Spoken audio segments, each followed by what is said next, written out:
হঠাৎ মৃত্যু থেকে বাঁচার দোয়া।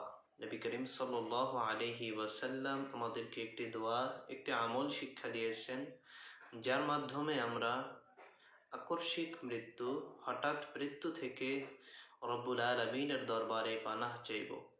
অনেক সময় বাস অ্যাক্সিডেন্ট করে, দুর্ঘটনার মধ্যে আমাদের আকস্মিক মৃত্যু হয়। এই মৃত্যুগুলো থেকে মহান রব্ব কারীমের দরবারে আমরা এই দোয়ার মাধ্যমে পানাহ চাইব।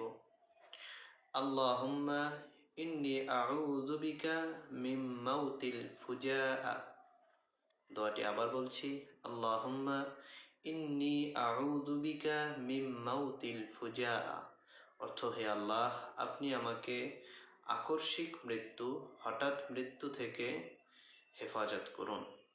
আপনার দরবারে হঠাৎ মৃত্যু থেকে পানাহ চাই। বেশি বেশি শেয়ার করে অন্যকে দেখার সুযোগ করুন এবং নতুন নতুন দোয়া আমল পেতে সাবস্ক্রাইব করে, লাইক, কমেন্ট করে আমাদের সাথেই থাকুন। ধন্যবাদ। আসসালামু আলাইকুম ওয়া রাহমাতুল্লাহ।